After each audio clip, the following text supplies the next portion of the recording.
wanted to have me here instead of Professor Irfan Habib. But as you know, Professor Irfan Habib fell ill while he was talking to you yesterday. And he called me around 10 in the morning saying that he won't be in a position to take the class today.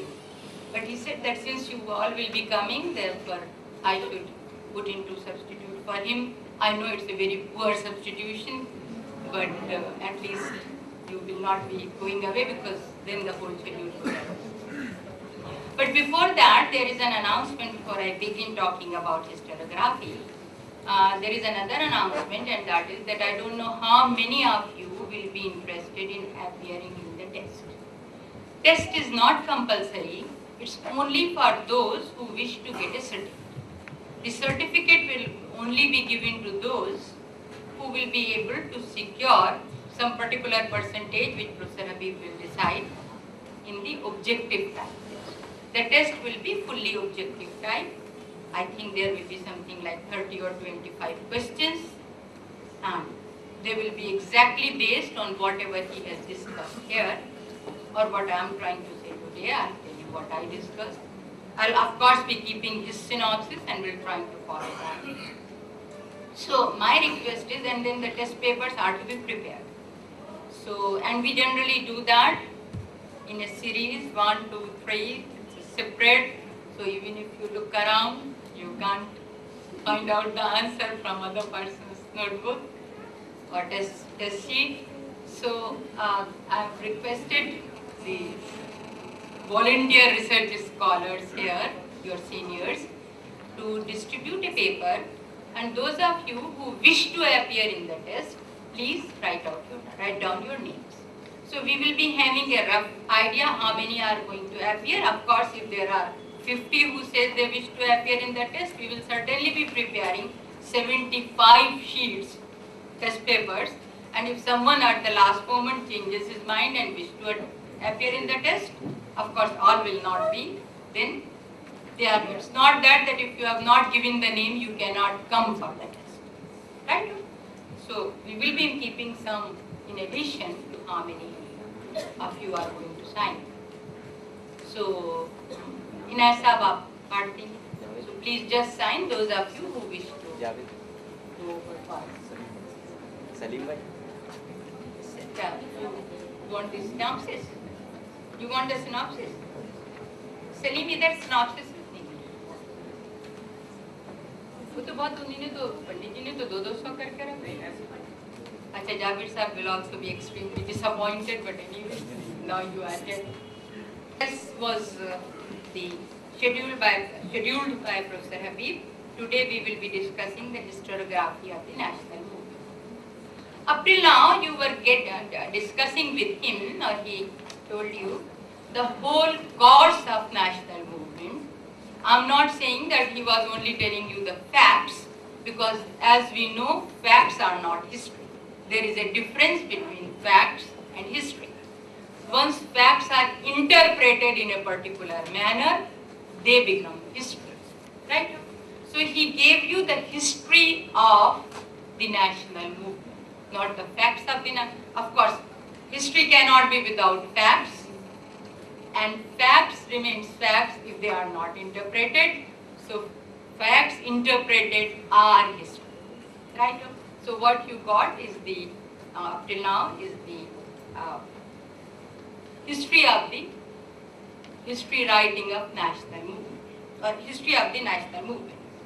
Today we are going to look at what are the different interpretations of the national movement. This is what is called historiography. How historians, different type of historians or different historians of different views, look at our national movement, how they try to interpret. So we will be beginning with the very early interpretation of the national movement, or very early history of the national movement. It will be the view of those who themselves were not only the contemporary but also the participant in the national movement, either on this side or on that side.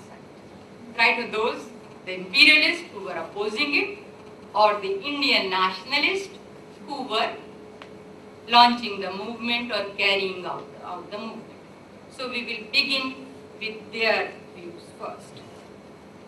So among them we find that an interesting thing is that those who themselves were participating in the national movement or leading the national movement rather, not only participating but leading the national movement, they themselves were writing about it. They themselves wrote about it. Because unlike 1857, it was not an spontaneous thing.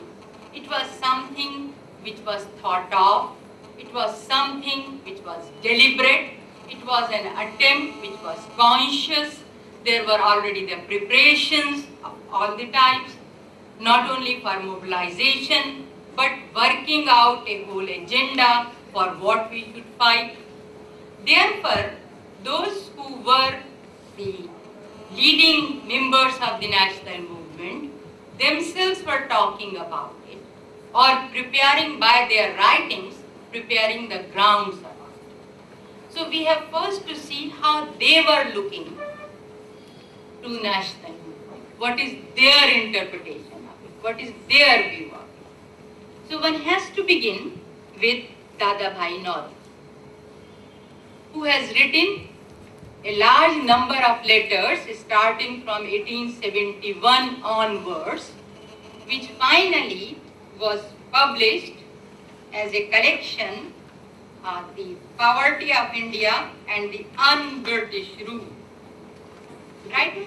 It's a famous book which I am sure Professor Habib must have mentioned in the course of this study. Dadabhai Naoroji was looking at the movement, as it seems, if you read his letters, as a movement against the imperialists.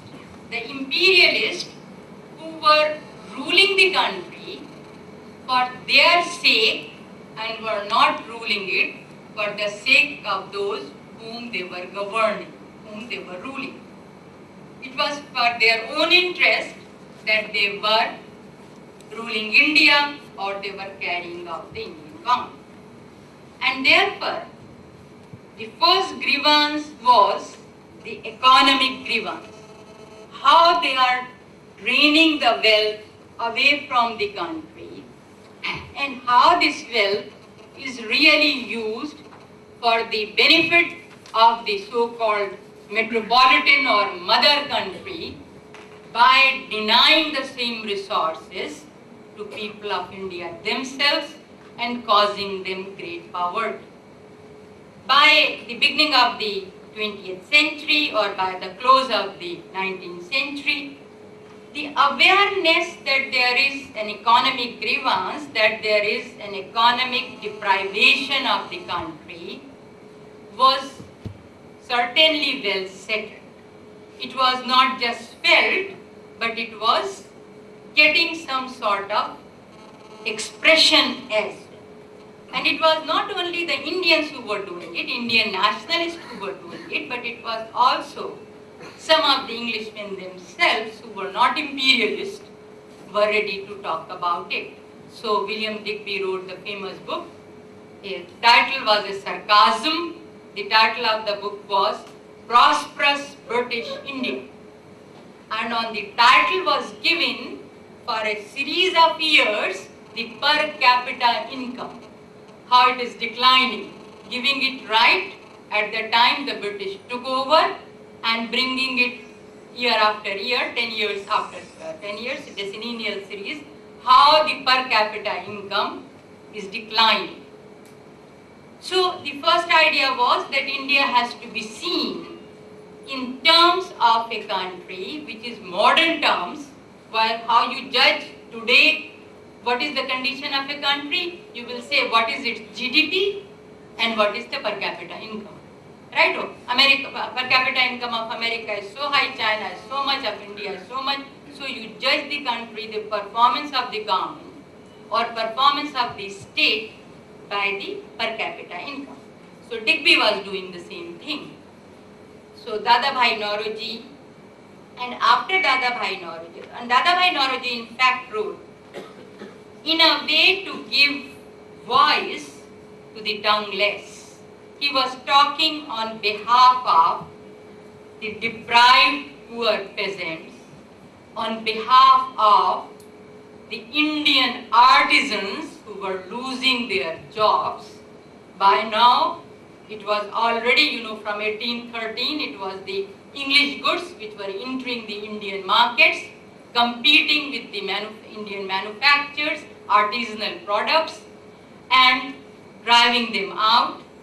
So it was now the artisans who were in a poor condition. It was the peasants who, after the settlements and all that, were deprived of the whatever was their surplus. And it was not only that, but as one can also see, which reflects on the nature of the national movement, there was now a rise of a real middle class in the real sense of the term. The rise of industries from 1870s onward, whether it is the jute industry in Bengal or whether it is the textile industry of Bombay and Surat. So it was now that the industrialists were also realizing, the cotton fabric makers were also realizing that there are countervailing duties. So that the English cloth should be able in a position to compete with Indian goods, Indian cotton goods. Because in India the cost of production was low.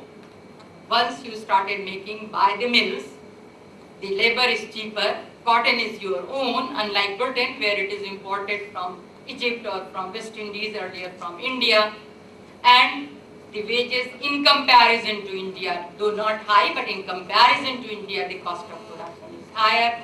Then there is a cost of transport, so they couldn't compete with us. So there were countervailing duties. The Indian goods, if the British goods coming into India are paying a tax, a transit duty, Indian goods will also be paying a duty to keep the prices high, compatible with the English goods. So the middle class, middle class we generally say those people who are busy in carrying out professions other than agriculture, right? And the middle class is generally the one who is self-employed, self-dependent. So it is the merchants, the teachers, the say lawyers who earn their income by themselves, not depending upon others. So working class is separate from the industrial class.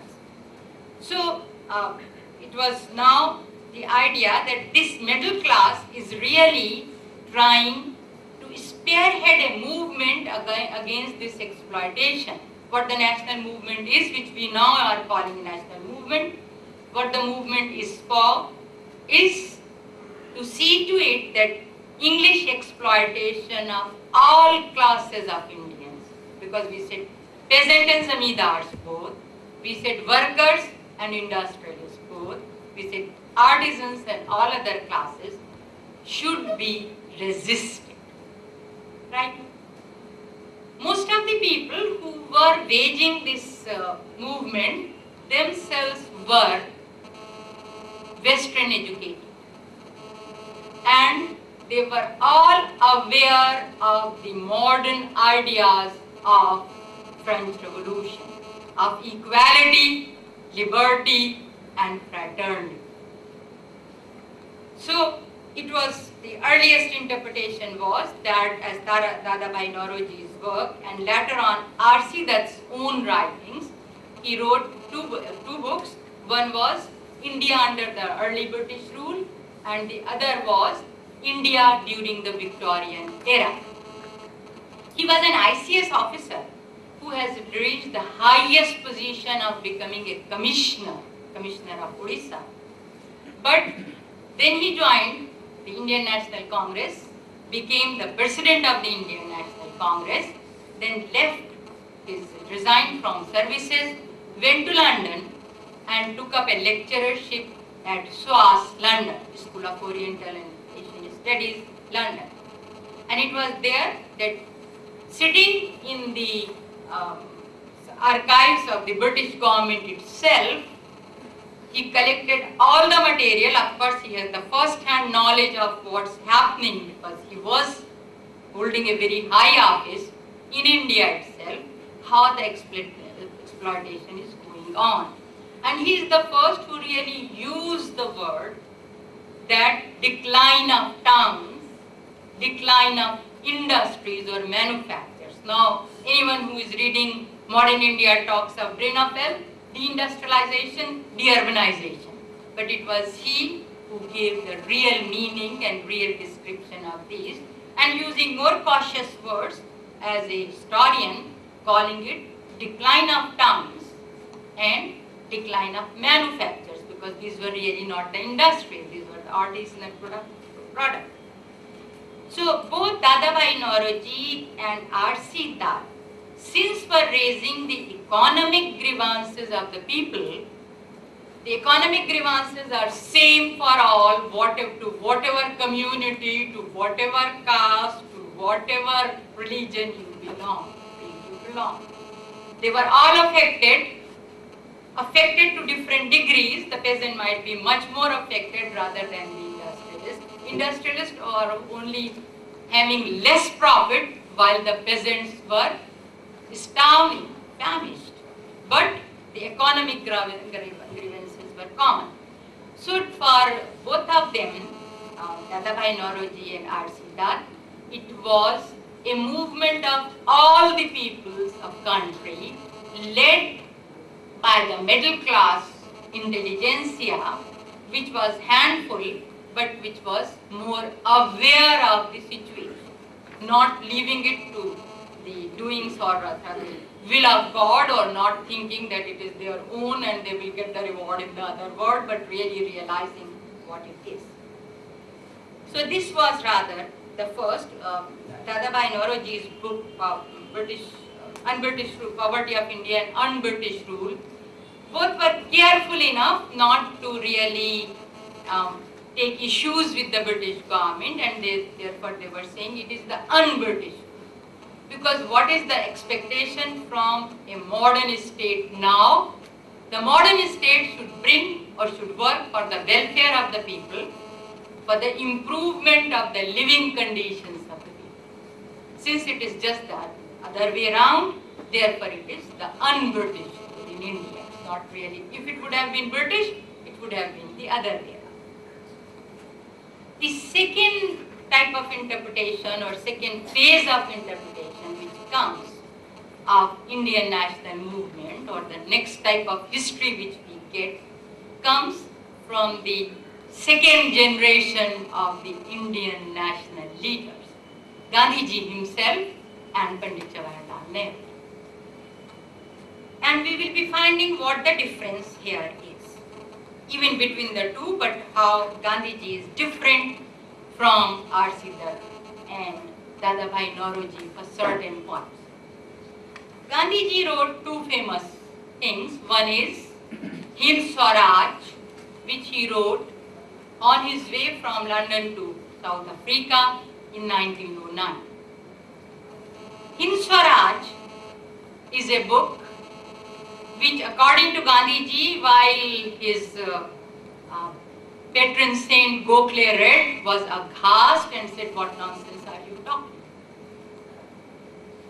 But while it was reprinted in his lifetime and permission was sought, he allowed it to be permitted as it was, while his views, as we will be seeing, were different now. And while people asked, friends like Nehru and others asked, why you are allowing it reprint in the same form, he said, "I am after truth, not after consistency." That is, my views are evolving, changing. What were my earlier views should be known to everybody, and what are my now views, because I am after truth. I am trying to reach the actual facts. I am not a dogmatic that if I once thought of one thing, I am not going to change my view. In Hind Swaraj, what he did was, it was an scathing criticism of the British in India, and it was a glorification of ancient, or rather Indian religious traditions. His source for these religious traditions were not only Bhagavad Gita, but also Quran. He was trying to invoke those values which he interpreted are present or which he assumed are present in Bhagavad Gita and in Quran. They may or may not be there. One is not really saying. It was his interpretation of Bhagavad Gita and Quran. He tried to found, so the modern ideas, the sorts of modern values which he wanted here to be implemented, the source was not French Revolution or European civilizations, but he was trying to find them in India. So in Bhagavad Gita, he trying to find that his own interpretation of Indian values, that the religion talks of tolerance of all other religions. I don't know whether it is there in Bhagavad Gita or not. It talks of peace and equality. It talks of duty of the rulers to provide all benefits to the subjects. One is not sure, I'm nobody to interpret Gita, but this is how he was interpreting it. And of all, he also found that Quran talks of peace and no jihad. So you can very well see that it was a wishful interpretation of the religious text which Gandhiji wanted there to be, and he interpreted that Quran is also talking that there should be peace with all and there should be and there should be an equality among people. And he found that the worst thing which the British did was to bring out women, Indian women, out of the household, to bring them in the open, to try to give them education, to try to give them rights. This is the worst thing which the British are doing about India. So you can very well realize that, as he said, I'm not after consistency. He changed his views later on, as to which I'll be coming while I'll be talking about presently about my experiment with truth. So for Gandhi in the beginning, it was a movement again for all, because Quran and Bhagavad Gita both are there for giving the values. So for all Indians, irrespective of their religion, a movement which was bringing them all together and asking them to fight for their rights. Soon enough, he wrote my experiments with truth over a long time. And along with that, his policies and actions started talking of something else. You know how dichotomy was there in Gandhi, you can really find out. He will keep on saying, I am a Sanatan Dharmi. You know, Sanatan Dharmi as against Arya Samajis. I am a Sanatan Dharmi. I am a Sanatani Hindu. And all along his life, about which we know, and my experiment with truths, you will not find any information, any evidence that he has ever visited a temple or prayed in a temple. He is a Sanatan Dharmi who never goes to the... So even Arya Samajists have their own type of place of worship, but Sanatan Dharmi are supposed to be following this all. So his terms were rather different. He now started from 1923 onwards, bringing women out of their household themselves. His constructive program, I'm sure Professor Habib would have mentioned with you, was really manned by women alone, which is the wrong word to use, man, one should say woman, because it was only and only women in that movement, and those women were uneducated women from villages who were the part-time spinners who were spearheading the entire movement. And then afterwards you find that the important sessions of the Indian National Congress are presided over by Sarojini Naidu, Vijay Lakshmi Pandey, and many others. Of course, I am not here to, that must have been discussed earlier. But there remained an attempt to keep everyone together.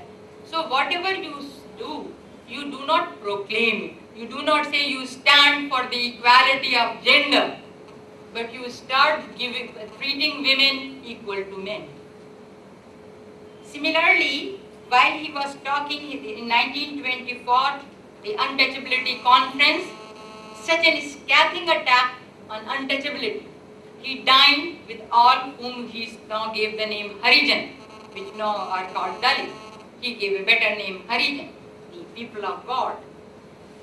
But at the same time, he said, I am not asking others to interdine or to intermarry. If you are moving or if you are trying to make a united front, you have to pay attention to the sentiments of all. So you yourself is ready to interdine, but you are not forcing others to do that. That is the reason why it became possible for him to bring the zamindars and the peasants, workers and the industrialists together in the national movement.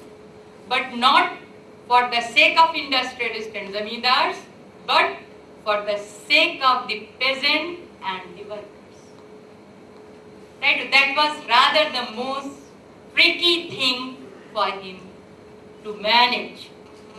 Who financed, of course, even Dadabhai Naoroji was financed, he was given money by the industrialists.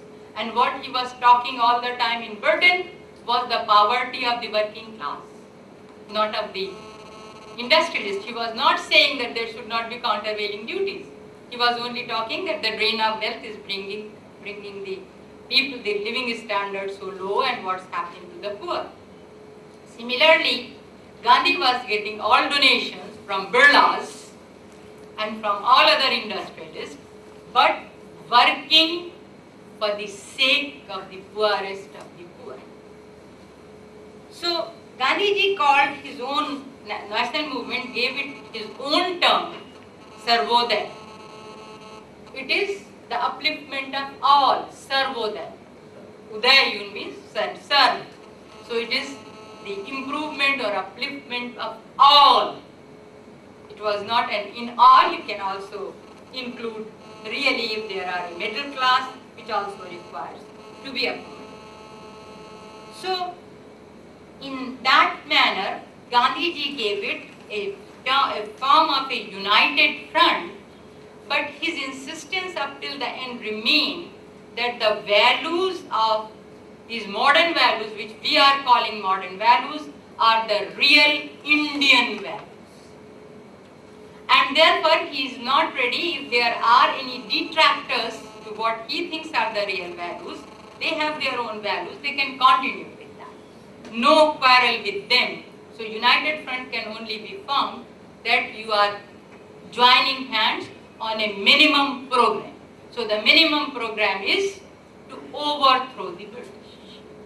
And therefore, you are ready to accept other type of disagreements. As against that, Nehru was just diametrically opposite to Gandhi. He was a firm believer in rationality and reason and has nothing to do with religion. His idea was, if you need a religion, please do have it. I don't need one, I don't have one. So, it's a very clear thing. He wrote 3 works. First was the Glimpses of World History. Second was the Autobiography. And the third was Discovery of India. Gandhiji also wrote his autobiography, My Experiments for Truth. But there is only one thing common between Nehru and Gandhi's autobiography. The scathing self-criticism. Gandhi is also as self-critical as Nehru is only criticizing himself. These are not self-serving autobiographies where you generally find persons saying, I did everything and I achieved everything. I never committed a mistake. Here, both the leaders of the national movement are the other way around. I am committing a Himalayan blunder. That is Gandhi's famous words. Nehru, I didn't have the courage to argue it out with Bapu. Right? So there is self and a scathing self-criticism you will find. But now there is a widening of the interpretation of the national movement. Glimpses of World History, all the three books were written in prison. Glimpses of World History was written while he was imprisoned during the first phase of the civil disobedience movement, 1930 to 33, where he directly, it is in the form of letters to his daughter, young daughter, whom he was trying to teach world history, and along with world history, many other values in life. And he writes himself at the end that the reason why he is printing them, that it was his exercise or an attempt to place Indian national movement in the world context. You know, Nehru was writing while Russian Revolution was already there. You know, it was the time of Stalin, 1930s. Lenin was already dead. It was the time while the early phases of Chinese Revolution were taking place. Kuomintang and others were already there. So he wanted to put, and he was not only confining to contemporary or to the revolution which occurred in the 20th century, but in earlier times. So he was as much interested in looking what were the peasant wars in Germany, or what was the French Revolution like, or what was the tussle for coming out of the feudal system, or the peasant wars. So all that was the background. So Indian national movement has to be placed into the context of the world movement. Similar, not exactly similar, but for similar causes. When there were a revolution for the sake of the people against the rulers, from English Revolution down to French Revolution and particularly to Russian Revolution. Autobiography, as I have said, was really written in the context of the national movement. Nehru is hardly talking about himself, he is only giving you the history of the national movement, what's happening when. And he only comes into the picture when he is committing a mistake, or when he is losing temper. That is the only times while he himself appears in his pages. Otherwise, it is the story of the national movement, where it is very, very clearly an anti-imperialist measure or movement. His refusal to meet Mussolini while he was passing through Italy, and the way he is saying that why he refused to do so. So you can find from his visit to Russia, to Soviet Union, all those descriptions, whether within India or outside, are totally different, putting it into an international struggle against the imperialism. And imperialism, while you are attacking imperialism, you are coming very close to socialism, because imperialism combines with capitalism. So it was again a very interesting problem for him at two levels, which he describes, and then you can see how national movement is really being interpreted by him. One is that he wishes India to get industrialized, and at the same time he is against capitalist. So you can see the dichotomy. The other problem is Gandhiji's espousal of the cause of the domestic industries and his hatred of industrial revolution. Gandhi was, as you know, dead set against industrialization. He wanted only cottage industries. So at two fronts he is facing it, how to bring about a change, which is, and another very interesting thing in Nehru was, which was the part of the national movement, which was so different from the 1857, that there was an attempt to clarify the ideas after independence, what would be India like. You first make a plan. I'm sure Professor Habib must have discussed in detail 1931's Karachi resolution with you. So Nehru is now in a dilemma to look at India in what form, and there he comes very close to the left. I'm not saying to the communists, I'm saying to the left, and to what he called socialism. He was generally called the representative of the left in the Indian National Congress.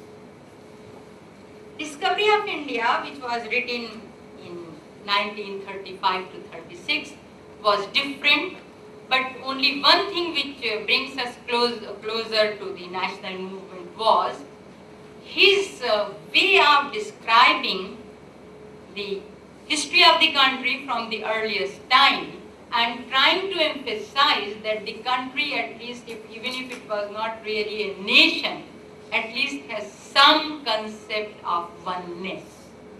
It may not be in the modern terms the nation, but it is, and that was achieved according to him, the two best rulers of the country, Ashok and Akbar.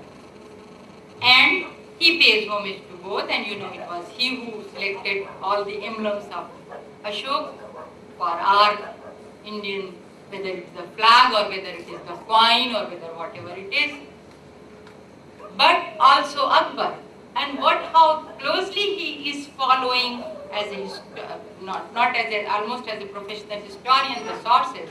He says that Jesuits' criticism of Nehru is Akbar is that he is a man who is befooling everyone by saying that he treats or he tolerates all religions. In fact, he is treating none by treating all equal. By treating all, by tolerating all, he is in fact violating all.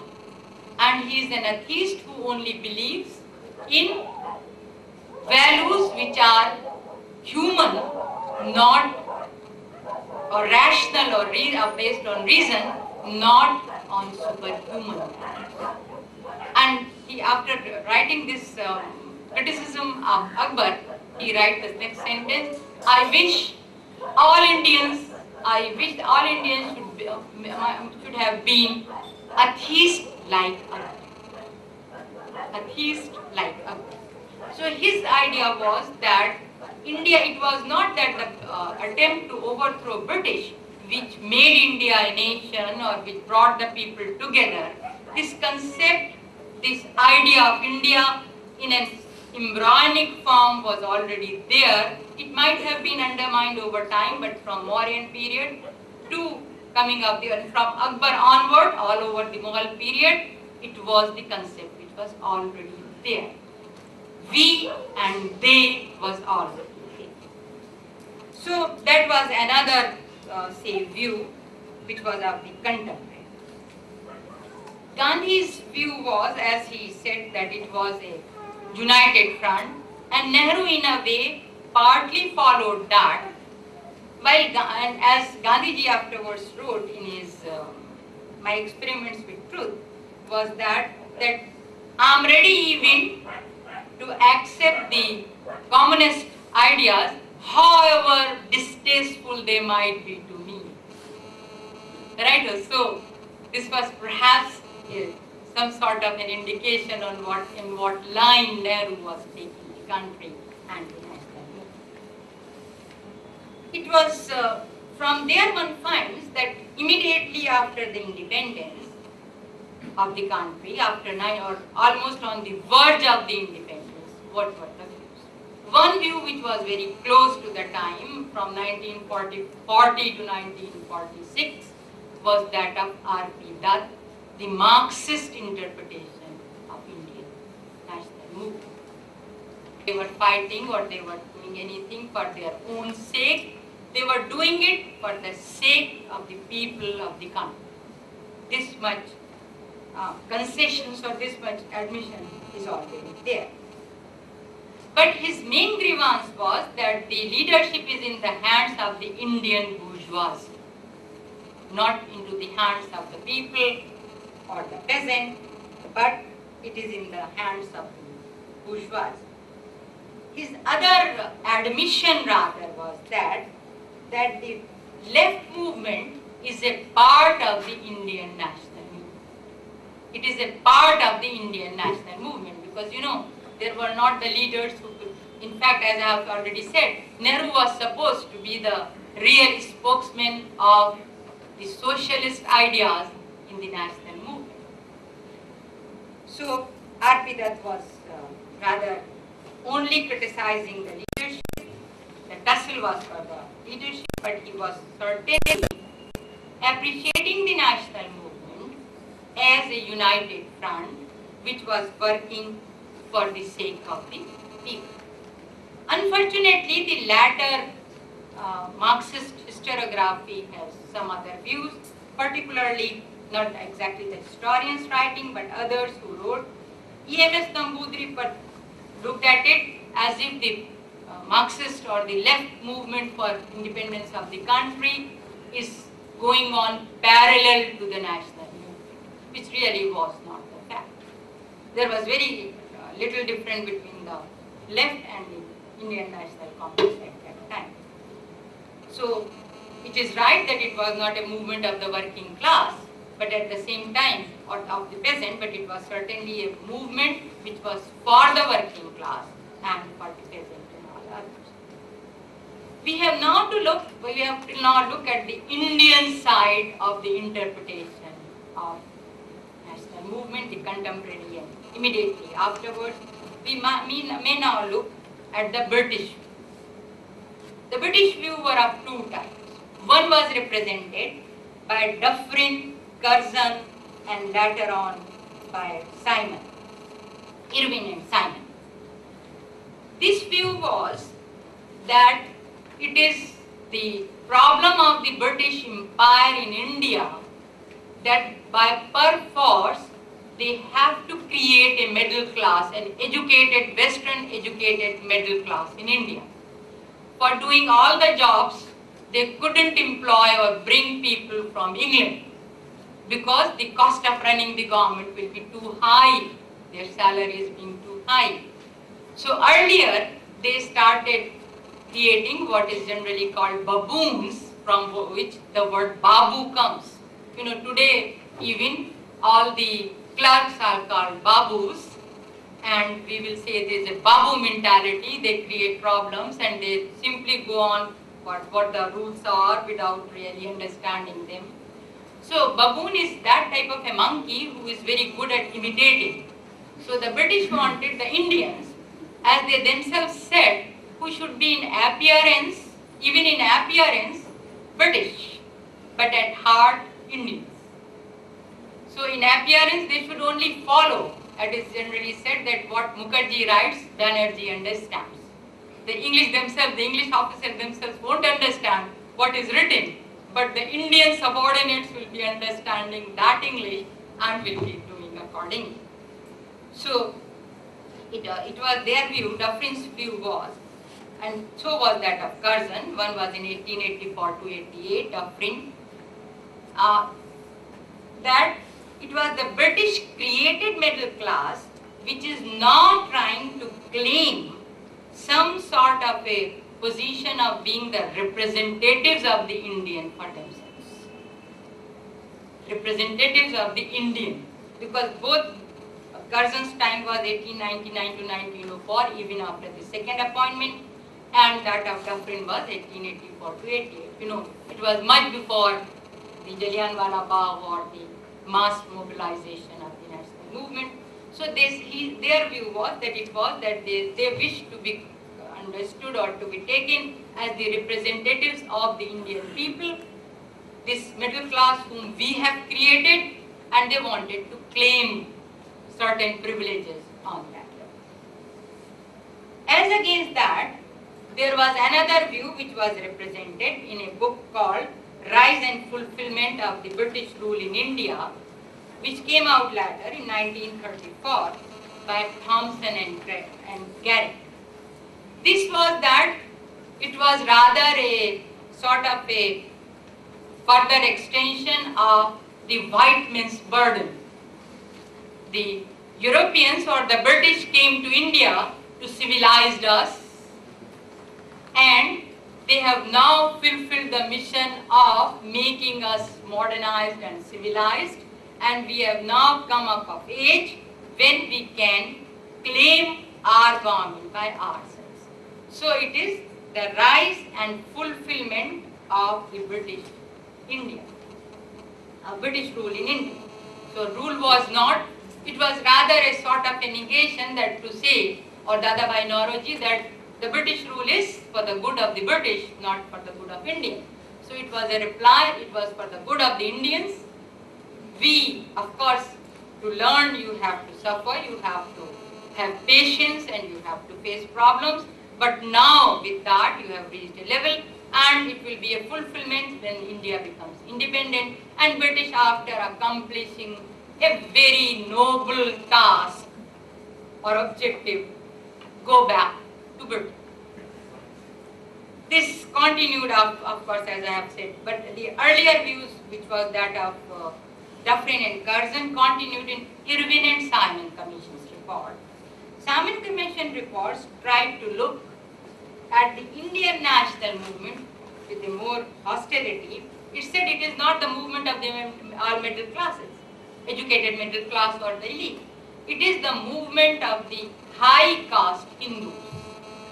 High caste Hindus.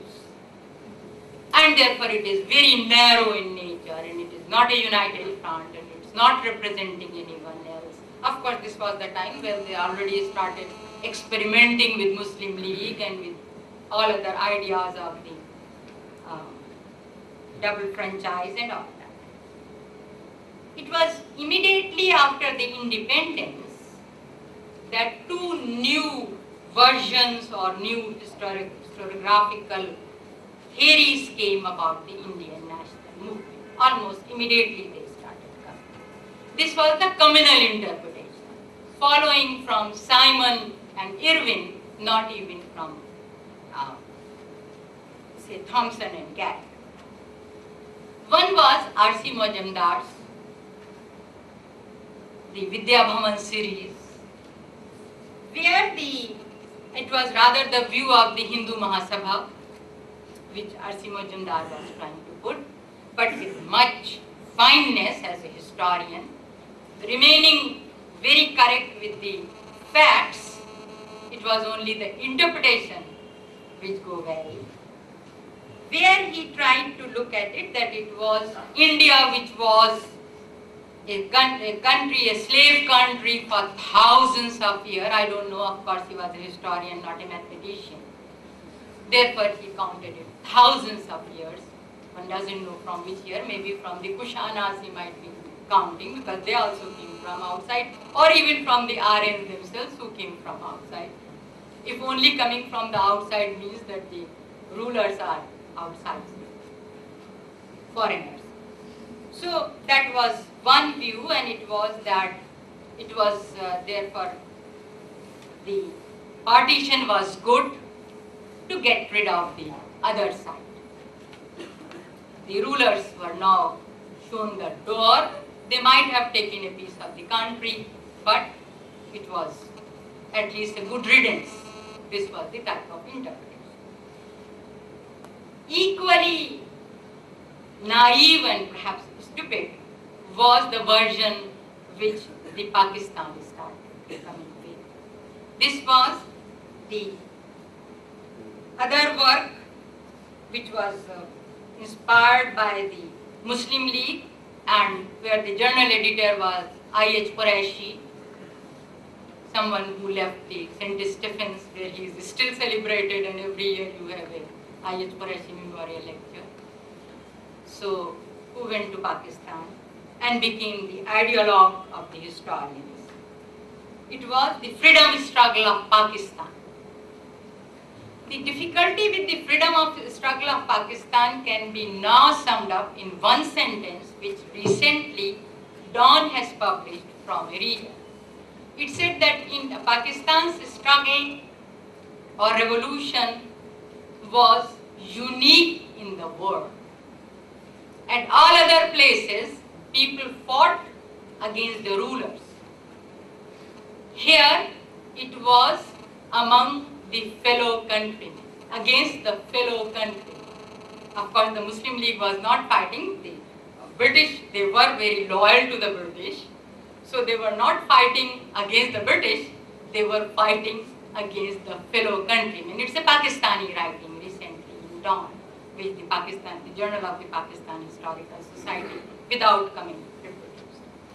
So that version of course remained rather a troublesome version, because the problem is from where the Pakistan should begin. Pakistan comes into being after independence. So you can have a story or a history of the creation of Pakistan. You cannot have one for freedom struggle in Pakistan. There was no Pakistan earlier.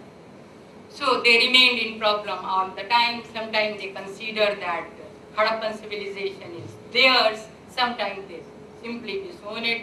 So an unnatural partition which occurred made the historical proposition also difficult. Then there was the mainstream nationalist historiography.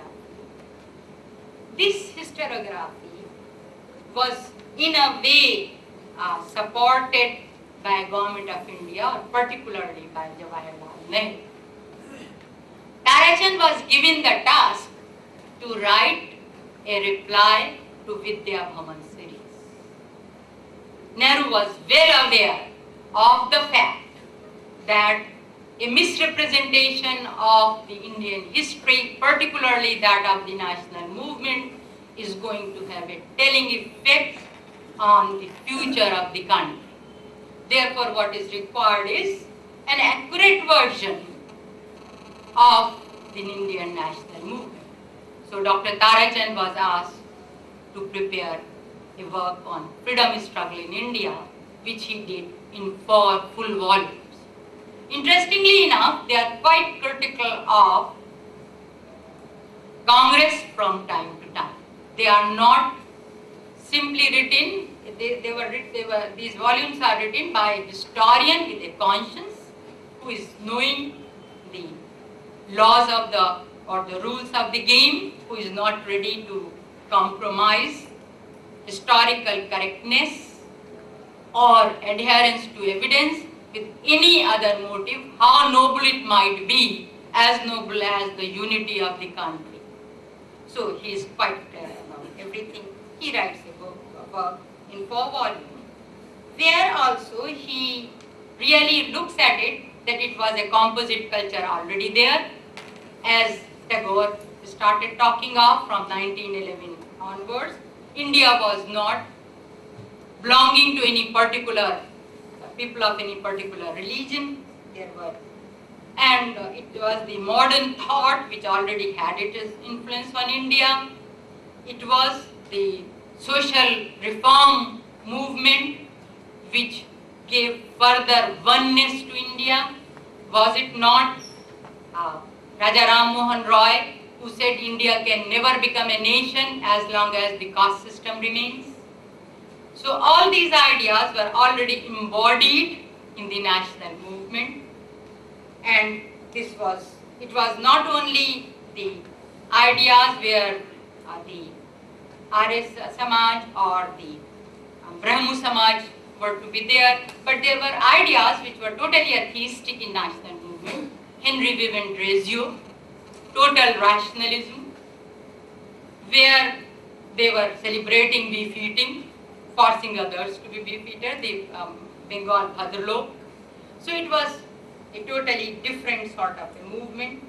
There were direct criticisms of Gandhiji, though mild, as he is coming out with a criticism of Gandhi for signing the agreement after the second round table conference, where Hindu Mahasabha was also a signatory. So an intolerance for these sort of ideas, and if these mistakes were committed even for a person or a leader none less than Gandhiji, these are to be recorded by the historian. He might have his own views, but historians and others have a right to disagree. So that might be one of the more balanced work of history as far as the nationalist historiography is concerned. Here the debate is rather that what was the character of the Indian national movement, and attempt to show that it was really a nationalist character. There might be some digressions and the there is rather a very sympathetic description of the Muslim League or the partition of the country. Even the partition of country has been dealt with much care, but no compromise on facts. Not blaming anybody, but stating the facts. Trying even to say that perhaps Jinnah himself was not serious about the partition, as he himself said that we were using it as a bargaining counter. The demand for Pakistan was a bargaining counter. We never realized that the British are really out to do it. But they have done it in Ireland already, and they knew that how the people will keep on fighting against each other and they will be able to have their day. So both will become the members of the Commonwealth, where everything is common except the wealth. So that is how they are dealing with it. So all that was there. The latter Marxist historians like Bipin Chandra and Professor Irfan Habib himself has a different, both have a different attitude. Bipin Chandra rather emphasizes that the Congress was really representing the left view as, and he goes to the extreme. Then it is not the left view represented in the Congress, but it is Congress which itself becomes left. That is the problem. But Professor Irfan Habib's interpretation, which the book you might have seen already, some of you might have taken, where all his articles are there, is looking at it in a different manner. Even if he is writing about Gandhiji or Nehru or civil disobedience movement, there is an attempt to look how it was within the Marxist, say, framework, how far the state and the material forces were seen differently. What was the role assigned to the state? And who were the real beneficiaries? Who were supposed to be the real beneficiaries? So the description is rather much more balanced in his account. But besides that, there started more, one might say, influential movement, both on the side of the imperialists and on the side of the Indians themselves. I will take two of them quickly to leave some time for discussion. One is by a class which calls it revisionist or iconoclast. Iconoclast means that you are breaking all the icons. No one is great. What you suppose they are, the gods are to be broken. Among that first comes the Cambridge School, Jack Gallagher and Anil Seale. Here, Anil Seale, the best representative of this school of thought would be Anil Seale's book, Emergence of Indian Nationalism. Here, what is the emphasis is that the movement was only that of the elite class. It was the elite class, and he would not be using the class, rather he would be simply saying the elites. It is not the middle class, but the elites. Ridden with allegiance to their caste and community. There were elite who have their own home constituencies, the community or the, say, their caste with which they have allegiance, and they were really utilizing, using or misusing the others, the lower classes or the masses of the people for their own sake. It was also not an attempt to improve the conditions of the people of India, which, as we have seen right from Dadabhai Naoroji down to R.P. Dutt, all are agreeing with, but it was to serve the interest of their own, serving their own interest. The leaders were selfish enough, they were out to serve their own interest and to earn the interest of their community or their caste, not for anything else. They were taking a leaf rather from the work of Simon and others. It was, and their real engine moving was the Congress, and they were really, there was a competition, internal competition among them all. So up till now we were talking of a united front, all coming together. First, rather a sort of a concept of what is the greatest contradiction. There might be many other contradictions between the mill owners and the mill workers, peasants and the zamindars and all that, but the greatest contradiction now is British rule. So British imperialism is to be thrown. That was what the idea of the Congress was. They say it was not the idea at all. There was an attempt to, by asserting their power, individuals wanted to assert their power and to gain more favors from the British for themselves and for their followers. So it was not a united front, it was totally a different story, which of course reminds you of the Simon Commission. There was no exploitation by the British at all. Therefore, the question of the economic deprivation of the country is not to be discussed, not to be seen. And what he says very interestingly is, India was too large and too unrewarding a country or a colony for Britain. Too large and too unrewarding.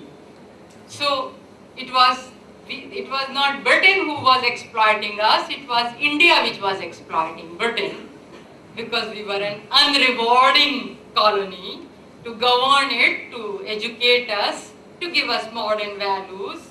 The white men burden was going on and it was now becoming unmanageable. So it was the British who gave us independence because it was becoming too tiresome to carry this load along.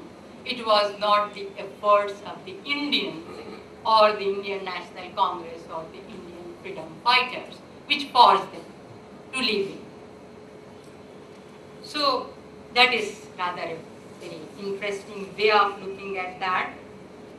And then another interesting thing which Anil Singh does is that he only looks at the official resolutions of the Indian National Congress. His entire work is not based on what was really happening in the country, what were the utterances of the people, what the newspapers are saying, what are the views of the common people and others. No, nothing. Only the official resolutions of the Indian National Congress which are seen and from which the objectives of the national movements are to be determined. And therefore they say that they were all, they were a very small minority, educated minority, which was trying to carry on their allegiances of caste and community, but to curry favor with the British for themselves. They were never ready to look at anything other than that. How, of course, we say that some in the beginning they might be having the allegiances with caste and community, like Gandhiji himself, as I have discussed. But how they transcended, how they changed over time, that is not reflected over there. The limit is that while they come to the civil disobedience movement and all that, the whole thing and what happened afterwards, 1936 election, and how the Congress ministries and one or two Muslim League ministries were formed. This was all attributed. Can I carry my voice up till the right? Then don't bother. So it was all attributed to the Act of 1935, which gave right to franchise to 30 million odd Indians and autonomy to the provinces, making them the real object of lust for the leaders, and therefore now the Congress ministries and others formed. So this is height of the, what you may say, diversity, how Anil Seal is trying to look at, or the Cambridge school is trying to look, because he is the first and then others follow this suit on the Indian national movement. There is nothing like the Gandhian mass movement, Indian masses participating. This was all, if this has happened, it was not because of Gandhiji or because of anything else. It was because of the British gave in 1935 the franchise and made the provincial governments a prized commodity. That so far is Cambridge School. Then you have an offshoot of the Cambridge School in India itself. That is the subaltern stockings. They really feel bad when one says that there is hardly any difference between them and the Cambridge School. But unfortunately, the greatest admirer of them, Edward Said, has also written finally that with their interpretation, they are becoming closer and closer to the Cambridge School's interpretation. The subaltern, what they are doing is nothing new. There is already, or what Ranjit Guha is trying to do, their topmost leader or historian, is nothing new. There was always an attempt to study the peasant and the workers' movement. And it was already realized that the movement, if they are coming from below, their nature is different. The difference in their nature is that most of the time they are spontaneous. They are not well thought of, because the primitive people or the workers cannot think of there is something which will ignite the whole movement altogether. They are the movement of the traditional people. They are more radical in nature, and their methods are more radical, and they are generally more violent. It was long ago that Hobsbawm wrote a whole book on primitive rebels. It was no new news for any one of us. The vocabulary they have taken was also coming from Gramsci, who wrote in prison like Pandit Jawaharlal Nehru, his prison note and print. And since he was in prison, he cannot use the words proletariat, so he used for them the word subaltern. He couldn't use the Marxism as a word, and he called it theory of action. So of course they forgot about theory. Ranjit Guha forgot about theory of action, is no more Marxist. What he did was that he took the word subaltern from there, and he gave it a totally different meaning. Not the meaning which was there assigned to it by Gramsci, not the meaning which is there in the dictionary, that they are the uncommissioned officers in an army. But his subaltern were those who have the autonomy of their mind, thought. Those who have not influenced, or rather their ideas have not been corrupted by modern ideologies or modern values of equality, liberty, fraternity, and all that.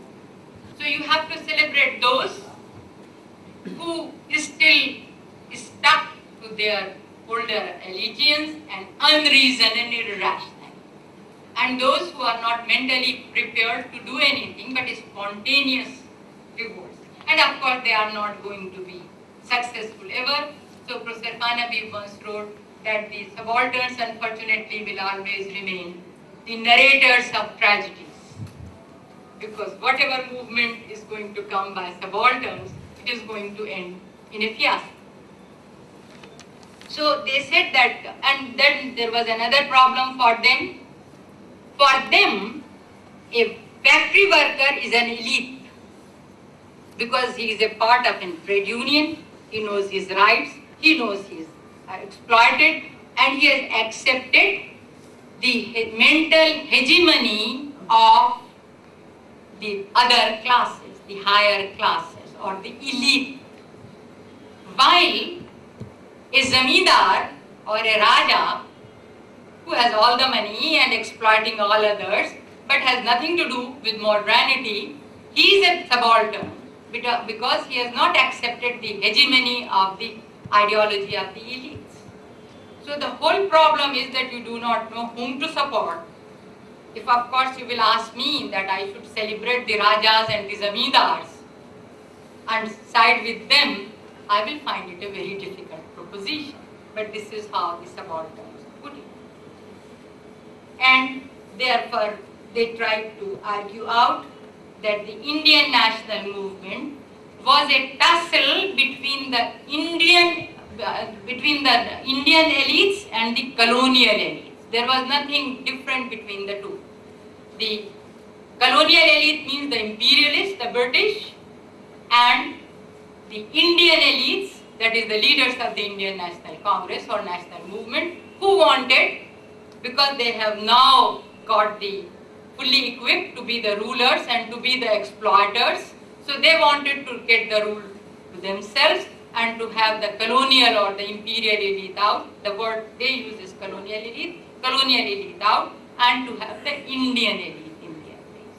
Of course, what one will say, a very disgusting interpretation of the Indian national movement. The last, which I will say only 2 minutes, is the postmodern attitude towards Indian national movement. The very word postmodern is smack of something else, that they do not agree with the modern values. Modern values, the source of which is the French Revolution. So the concept of, says, universality of manhood, the equality of gender, of liberty, of tolerance, all are alien to their thought. Postmodernists say that this is also an attempt by others to take control of the minds of masses of the people. Therefore, they do not want history to be written. Indian national movement cannot be seen as one movement. It has to be seen movement by different people for different reasons, and at times British might be more correct in their position rather than those who were fighting. So in that way it is generally thought of, because postmodernism is really a gateway to what we today have, the globalization of economy. It's the globalization of ideology or thought as well. Like in the globalized market, you are not concerned with what is really good for others and what is bad. You only go for advertisement. There are so many products in the market. You are the judge to find one and take it one for yourself. The one who can befool you better, tell you can become overnight fair from dark. I don't know what is good in being fair. That's beside the point. That is up to you. Similarly, you should have so many versions of the national movement, at Santhals at one point and others at one point, and the Orthodox Muslims or the Fakirs at one point and all others. And it is your choice now in a capitalistic market of history to select your brand or your choice. Thank you very much for the patience hearing. I have left you only, I believe, 12 minutes, but will be more than happy to have questions.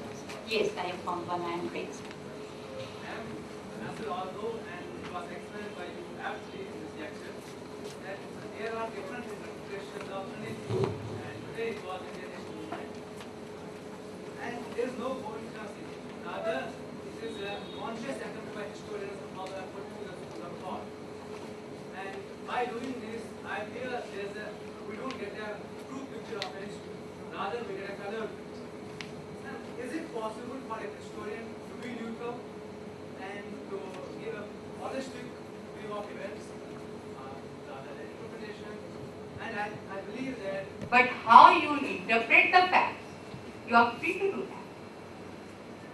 that. Right? And that's why you have so many versions of this. So many versions of not only national movement but Akbar. To some of us, Akbar will be is admirable because of his policy of tolerance.